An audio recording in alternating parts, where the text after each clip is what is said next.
रात 11 बजे कैसे पहली बार प्रधानमंत्री नरेंद्र मोदी ने अपनी गलती मानी।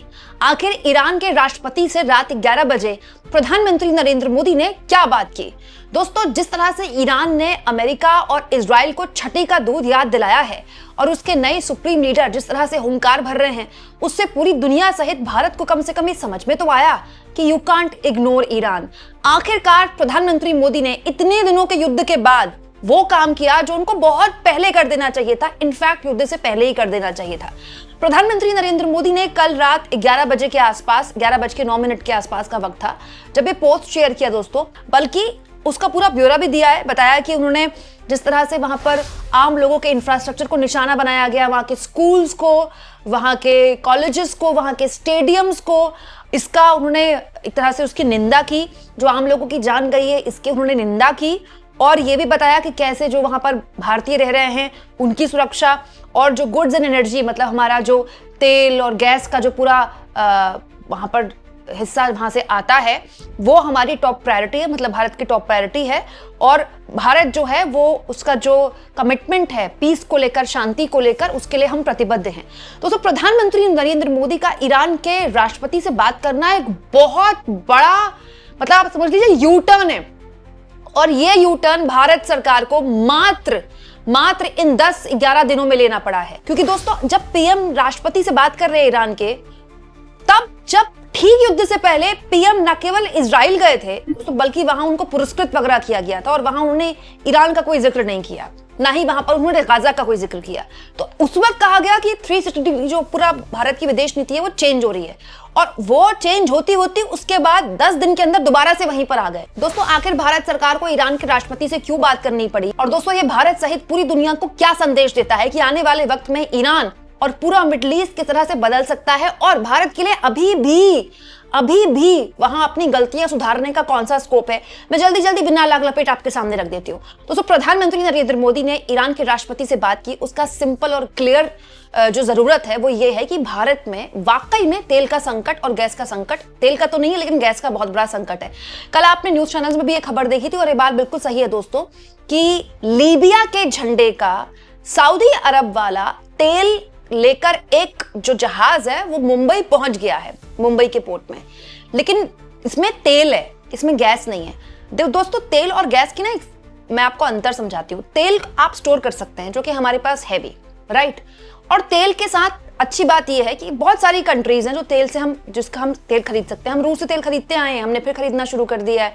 यूएस से भी हमने खरीदना शुरू कर दिया है, वेनेजुएला से भी हम खरीदने वाले हैं। तेल का बहुत सारा मार्केट है पूरी दुनिया में। गैस के साथ दिक्कत है कि आप उसको लंबे टाइम तक स्टोर नहीं कर सकते। दूसरा, गैस का हमारा वही मार्केट है, हमारे लिए तो वही मार्केट है, तो हमारा बहुतायत गैस जो है वहीं से आता है। तो इस वक्त जो प्रधानमंत्री मोदी को ईरान के राष्ट्रपति से बात करने की जरूरत पड़ी वो ये है कि स्टेट ऑफ हार्मोज में जो बताया जा रहा था कि बंद है, दरअसल ये जो स्टेट ऑफ हार्मोज है इसको ईरान अपने हित के लिए इस्तेमाल कर रहा है, स्ट्रैटेजी के लिए। तो उसमें ईरान के जो नए सुप्रीम लीडर है उन्होंने जो अपना संदेश दिया राष्ट्र के नाम, उसमें 3 बड़ी बातें बोली कि स्टेट ऑफ हार्मोज बंद रहेगा। दूसरा, हमें जो नुकसान हुआ है उसका कंपनसेशन देना पड़ेगा इजराइल और अमेरिका को। तीसरा और सबसे इंपॉर्टेंट कि जो भी सैंक्शंस अब तक ईरान पर लगाए गए हैं उसको आपको हटाना पड़ेगा। तो स्टेट ऑफ हार्मोज को लेकर मैं आपको अमेरिका के बड़े अखबार वॉल स्ट्रीट जर्नल की खबर दिखाती हूँ। इसमें लिखा है कि क्योंकि ईरान ने स्टेट ऑफ हार्मोज पर कब्जा कर लिया है तो युद्ध से पहले जितने वहां शिप जाते थे ना उससे ज्यादा जा रहे हैं।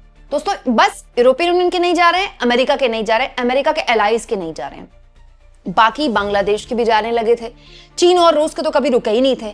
तो वो जो पूरा एरिया है ना, स्ट्रैटेजिकली ईरान ने उस पर कब्जा कर लिया है और उसको वो इस्तेमाल कर रहा है पूरी दुनिया पर दबाव डालने के लिए। तो ये जो शिप आया है ना, ये भारतीय शिप नहीं है, ये लीबिया के झंडे का शिप है। इसमें भारत का तेल है और ये तेल सऊदी अरब से आया है।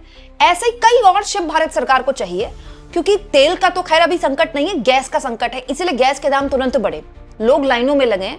और ऐसे ही अगर 5-7 दिन और संकट खड़ा हो गया तो भारत सरकार की हालत खराब हो जाएगी।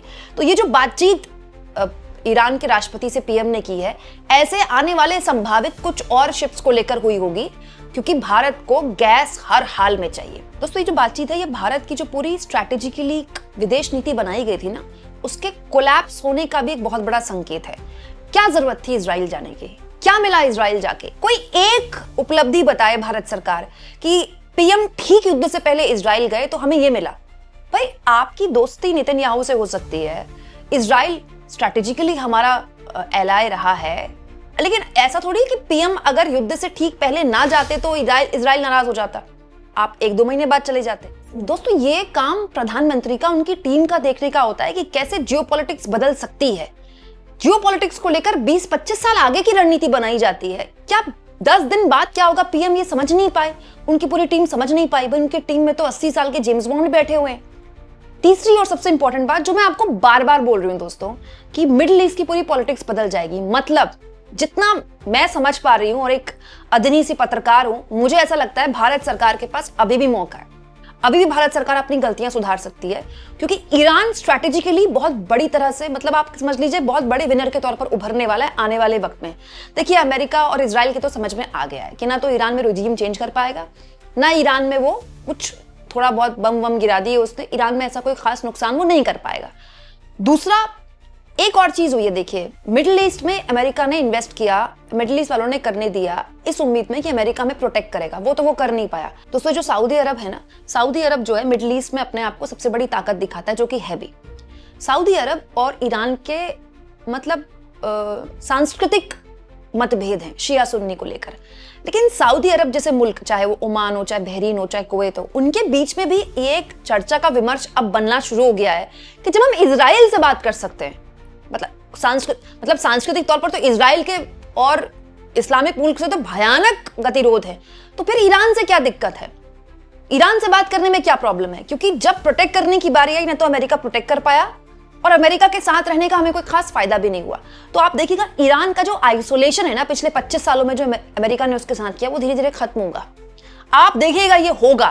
तो दोस्तों भारत सरकार ने जो सिलसिलेवार तरीके से गलतियां की, पहले तो आपने सुप्रीम लीडर पर के जिस तरह से उनको कत्ल किया गया, उनको वो शहीद हुए, उस पर कोई भी बयान नहीं जारी किया। प्रधानमंत्री मोदी को बयान जारी करना चाहिए था, विपक्ष बयान जारी कर रहा था, अखबारों में आर्टिकल्स लिख रही थी सोनिया गांधी, लेकिन पीएम ने कुछ नहीं बोला। ये एक भूल थी जो आपने सुधारी कब? 6ठे दिन, जब आपने अपने विदेश मंत्रालय के एक अधिकारी को 4 लाइन लिखने के लिए भेजा ईरान की एम्बेसी में। यह आपने पहली बार अपनी भूल स्वीकारी कि आपसे गलती हुई इजराइल को इतनी इंपॉर्टेंस देकर। और ये जो पीएम ने राष्ट्रपति से बात की ना ईरान की, ये पूरी विदेश नीति की जो हाल के दिनों में गलतियां हुई, ये उसकी दूसरी सुधारने की आप कह सकते हैं कदम हो सकता है। तो प्रधानमंत्री से तो मैं एक अदनी सी पत्रकार यही कहूंगी, उनके पास तो बहुत बड़ी टीम है, अभी भी हम ईरान से अपने संबंध सुधार सकते हैं जो हमारे खराब भी नहीं है। हमने चाबहार में जिस तरह से इस बार बजट में कोई एलोकेशन नहीं किया, हमको उसमें एलोकेट करना चाहिए। अमेरिका हमसे क्या चाहता है उस पर हमारा कम ध्यान होना चाहिए, हमारे हित किस में है हमारा उसमें ज्यादा ध्यान होना चाहिए। दोस्तों ईरान में हमने बहुत इन्वेस्ट किया है, चाबहार पर दोबारा से ध्यान केंद्रित करें। आने वाले वक्त में हमारे साथ प्लस पॉइंट ये है कि हम दुनिया भर के अलग अलग मुल्कों से तेल खरीदते हैं, ईरान से भी खरीदें, जो कि हम बहुत छोटी तादाद में खरीदते हैं, थोड़ा अपनी तादाद बढ़ा लें। ईरान का जो तेल है दोस्तों बहुत उन्नत क्वालिटी का है, जैसे वेनेजुएला और यूएस के तेल में ना रिफाइन करने में बहुत वक्त लगता है, रिसोर्सेज लगता है, ईरान का बहुत अच्छा तेल माना जाता है। चीन ने हाल के सालों में ईरान में बहुत जबरदस्त इन्वेस्ट किया है, हम क्यों नहीं कर सकते? क्यों? क्योंकि दोस्तों मिडिल ईस्ट की पूरी पॉलिटिक्स बदल रही है, बदल चुकी है। हम इस बदलाव को जितनी जल्दी स्वीकार कर ले उतना अच्छा है। एक्चुअली में हमको इससे कम से कम आगे चलना चाहिए था, क्योंकि हमने हमेशा इस तरह की पॉलिटिक्स में लीड किया है। हमने बहुत देर कर दी इस पूरे हालात को समझने में, लेकिन अब अगर भारत सरकार अपनी तरफ से कदम उठा ही रही है, देर आए दुरुस्त आए, अपने इन कदमों को और धार देनी चाहिए हमें। दोस्तों प्रधानमंत्री नरेंद्र मोदी ने ईरान के राष्ट्रपति से सबसे आखिर में बात की है, मत भूलिए। प्रधानमंत्री मोदी ने पहले इजराइल के पीएम से बात की, उसके बाद उन्होंने जो खाड़ी के मुल्क हैं वहां के राष्ट्राध्यक्षों से बात की, अंत में अब जाकर पीएम ने ईरान से बात की है, तब जब देश में गैस का भयानक संकट खड़ा हो गया, उसके अलावा कोई विकल्प नहीं बचा, तब जाकर पीएम ने ऐसा किया है, जबकि पीएम को ये काम सबसे पहले करना चाहिए था। दोस्तों अभी कुछ दिन पहले भारत की तरफ से इस बात का निंदा की गई है कि कैसे ईरान के स्कूल में बच्चों के स्कूल को निशाना बनाया गया।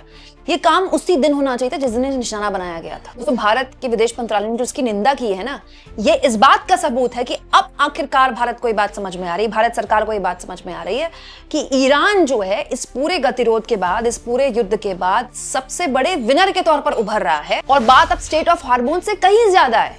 अब आपको मिडिल ईस्ट में अगर आप अपनी मौजूदगी स्थापित करनी है तो यू कांट इग्नोर ईरान। आज नहीं तो कल, कल नहीं तो परसों जो बात मैं आपको बोल रही हूं आप ये होता देखेंगे। हो सकता है इसको होने में 3-4 साल लग जाएं, लेकिन आप देखिएगा धीरे धीरे ईरान जो खामेनी साहब या इस युद्ध से पहले जो दिक्कतें झेल रहा था, इस युद्ध के बाद ईरान और रूस एक बहुत बड़े विनर के तौर पर उभरेंगे। क्यों?